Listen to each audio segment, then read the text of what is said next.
नमस्कार, देश प्रदेश खबर में आप सभी का स्वागत है। दोस्तों, जैसा कि आप जानते हैं, हमने एक खास मुहिम शुरू कर रखी है, एक शो शुरू कर रखा है जिसका नाम है कंसल्टेंट्स की आवाज़।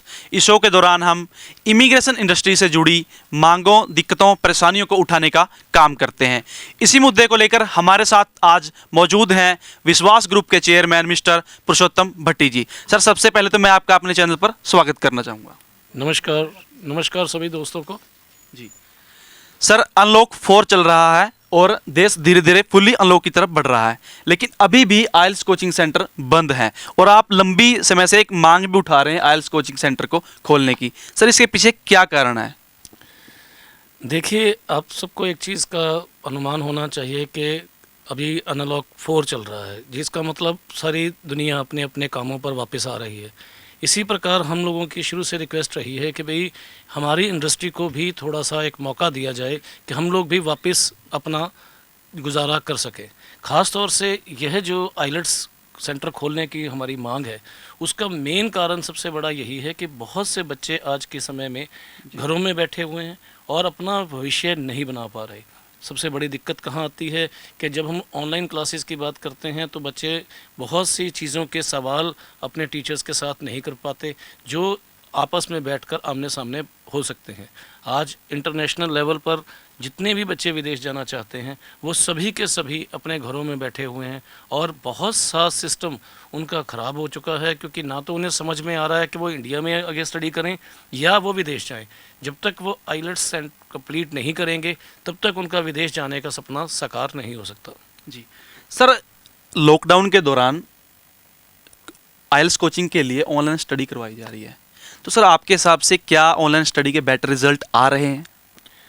देखिए, एक चीज़ तो हम सबको समझनी होगी कि चाहे वो स्कूलिंग है, चाहे वो किसी भी तरह की ऑनलाइन एजुकेशन चल रही है आज के समय में, मगर हिंदुस्तान को एक रियलिटी से देखना पड़ेगा कि क्या सच में हमारा ऑनलाइन सिस्टम कामयाब है। आज सभी के पास मोबाइल नहीं है। परिवार के अंदर 1 या 2 मोबाइल सेट होता है, तो वो कैसे बच्चे पूरे का पूरा उस सिस्टम को अडॉप्ट कर पाएंगे। सेकेंडली, हमारा नेटवर्क, बहुत से परिवार आज की डेट में अच्छे नेटवर्क से मुहिम रह रही है, क्योंकि उनके पास अच्छा नेटवर्क नहीं हो पा रहा। जब भी क्लासेस लगती हैं, चाहे वो स्कूलिंग की लगती हैं, चाहे वो हमारे आइलेट सेंटर की चल रही हैं, चाहे वो कुछ भी, उसमें बच्चे किसी भी प्रकार से मुझे नहीं लग रहा कि कोई बेनिफिट ले पा रहे हैं। देखिए, 2 तरह के स्टूडेंट्स होते हैं हमेशा, एक इंटेलिजेंट और एक नॉर्मल एवरेज स्टूडेंट। जो इंटेलिजेंट है वो तो बिना कोचिंग के भी अपनी एजुकेशन कंप्लीट कर सकता है। ख़ास तौर से जो एवरेज स्टूडेंट है, जिसे कोचिंग की ज़रूरत है, वो बच्चा ऑनलाइन कैसे क्लासेस लगा पाएगा, कैसे वो सारे सिस्टम को समझ पाएगा, कैसे वो इन फ्यूचर विदेश के लिए अपने आप को प्रिपेयर कर पाएगा। क्योंकि लैंग्वेज है, लैंग्वेज का टेस्ट है, इसमें हमें समझाना पड़ता है कि भाई किस प्रकार से बच्चा अपने एग्ज़ाम के अंदर बैठेगा, किस प्रकार से वो वहाँ पे जाके अपने एग्ज़ाम्स देगा। इसमें 4 डिफरेंट टाइप ऑफ मॉड्यूल्स होते हैं, 4 टेस्ट डिफरेंट होते हैं, चारों की अलग अलग तरीके से तैयारी करवाई जा सकती है। ना ही कि हम लोग सिर्फ आइलेट्स सेंटर को ऑनलाइन करवा कर बच्चों को एग्ज़ाम के दिलवाएं। इसलिए जो मैक्सिमम 80% एवरेज जो स्टूडेंट हैं, उनके लिए क्लासेस लगना बहुत ज़रूरी है। और तकरीबन ये समझना चाहिए हमारी सरकार को भी और सभी को कि हमारे पास जो 12वीं कक्षा पास करने के बाद बच्चे आते हैं, 12वीं कक्षा आमतौर से हिंदुस्तान में तकरीबन 17 से 18 साल के बच्चे की हो पाती है। यानी कि 17 से 18 साल का बच्चा आज वोटिंग राइट्स का अधिकार रखता है, उसे आज वोटिंग डालने के अधिकार हैं, तो वो आइलेट सेंटर में अपनी सुरक्षा भी यूज़ कर सकता है। हम भी सारे हाईली क्वालिफाइड टीचर्स हमारे पास होते हैं, हाईली क्वालिफाइड सिस्टम बनाया जाता है जहाँ पर भी आइलेट्स कोचिंग सेंटर बनाए गए हैं, वहाँ पर हम लोग बच्चों को पूरी तरह से तैयारी करवाते हैं। तो सोशल डिस्टेंसिंग को लेकर या गवर्नमेंट द्वारा दी गई जो भी गाइडलाइन है, हम लोग उसका कंप्लीट फॉलो कर सकते हैं, उसमें हमें कोई दिक्कत नहीं है। मगर गवर्नमेंट हमारी इस बात को थोड़ा सा समझे कि अगर हमें कोई इंस्ट्रक्शंस दी जाएंगी कि हमें 50% स्टूडेंट्स को पढ़ाना है हमारी कैपेसिटी के अकॉर्डिंगली, या जो भी गवर्नमेंट चाहे, हम लोग उनके बताए रास्ते पर काम करने के लिए तैयार हैं। जी पुरुषोत्तम जी, लॉकडाउन के कारण शायद ही कोई ऐसा वर्ग या इंडस्ट्री रही हो जिसके ऊपर इसका इम्पैक्ट ना पड़ा हो। सर, इमिग्रेशन इंडस्ट्री के ऊपर इसके क्या क्या प्रभाव पड़े और क्या क्या इस समय के दौरान आपको दिक्कतें आपके सामने आई? आपकी बहुत ही अच्छी मुहिम है, जिसके अकॉर्डिंगली मुझे लगता है कि शायद हमारी आवाज़ सही कानों तक पहुंच पाएगी।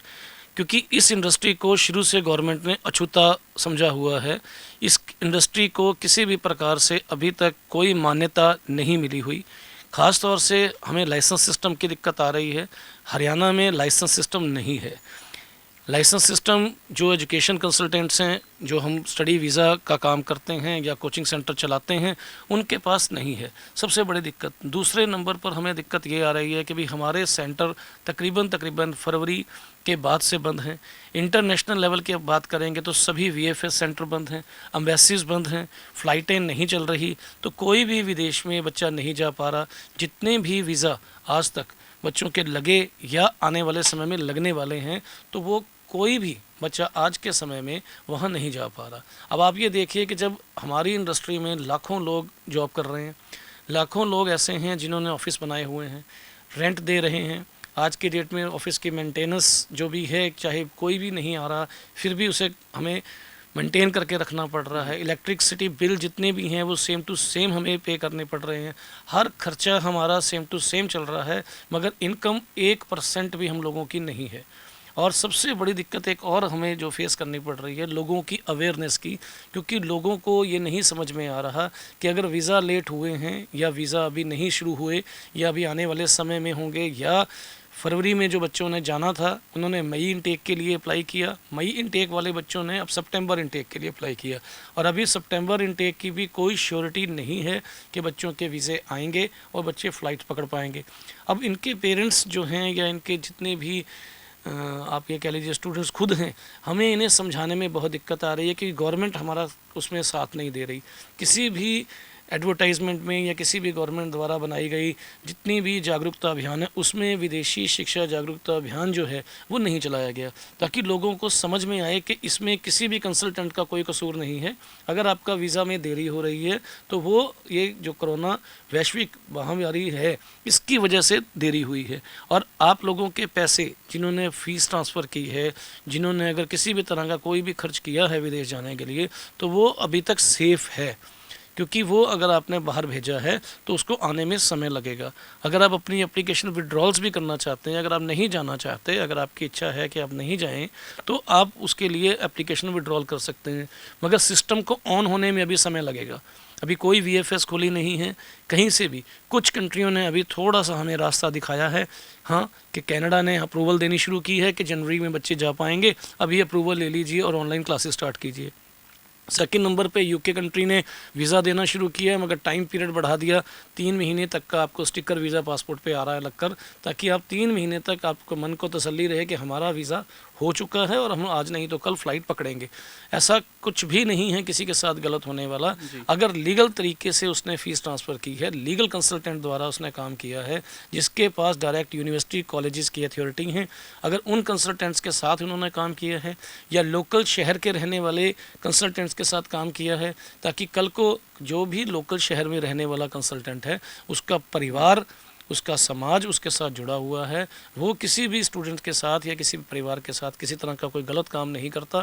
ख़ास तौर से जो बाहर से आकर दूसरे शहरों में आकर ऑफिसेज खोलते हैं, वहाँ कहीं ना कहीं कुछ कमियाँ रह जाती हैं, जहाँ पर लोग जागरूक ना होने की वजह से पूरी इन्फॉर्मेशन नहीं ले पाते। आज हमारी इंडस्ट्री बहुत ही बुरे दौर से गुजर रही है। मैं अपने 25 साल के एक्सपीरियंस में फ़र्स्ट टाइम ऐसा देख रहा हूँ कि हमारी इंडस्ट्री में तकरीबन 80% लोग इस इंडस्ट्री को छोड़ने की पोजीशन पे हैं। बहुत से लोग ऐसे हैं जो आने वाले समय में शायद इस इंडस्ट्री में काम नहीं कर पाएंगे, क्योंकि सर्वाइव करना अब किसी के बस का रोग नहीं है।